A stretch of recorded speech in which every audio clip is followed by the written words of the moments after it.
remove only his helmet and gauntlets, keeping his mail shirt or breastplate on, just in case enemies decided to stage a midnight surprise party. There's nothing quite like waking up to the sound of hooves and having to suit up while still half dreaming about turnips. In castles under siege, men-at-arms might even sleep with swords or axes at their side, like some very aggressive bedtime security blankets. Shields doubled as pillows, and if the enemy breached the walls, well, at least you wouldn't have to get dressed.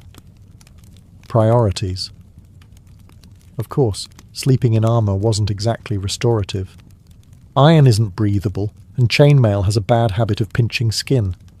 Add cold stone floors, minimal bedding, and the ambient sounds of snoring comrades and crackling torches, and you've got a sleep environment that ranks somewhere below airport terminal on the comfort scale. Even those not in battle sometimes wore light protective gear while sleeping in dangerous regions.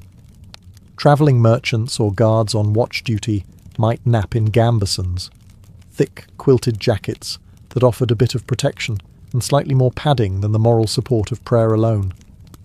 And lest we forget, armour wasn't exactly subtle. If you rolled over the wrong way, you might clank so loudly that everyone else woke up and assumed the apocalypse had arrived. Again, in a time when nightly demons, lice infestations, and pigs in your bed weren't considered unusual, you might think that sleepwalking was just one more medieval inconvenience. But oh no, it was much more dramatic than that. In the Middle Ages, if you started wandering around in your sleep, people didn't chalk it up to stress or exhaustion. They assumed you were possessed, bewitched, or had unfinished business with the Holy Roman Empire. Sleepwalking, or noctambulation if you wanted to impress the local monk, was poorly understood and often feared. The idea that someone could rise from their straw pallet, shuffle across the room, and stare blankly at a wall was less harmless parasomnia and more devil's rehearsal dinner. Accounts from the time suggest that people were genuinely spooked by sleepwalkers.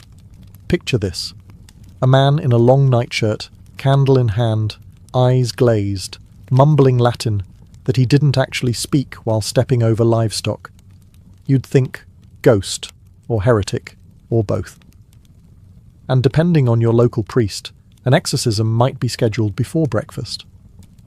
Some believed sleepwalking was caused by bad humours, especially too much black bile, which was the medieval catch-all for anything they couldn't explain.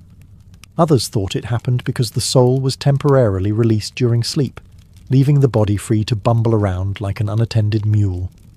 To prevent these nightly adventures,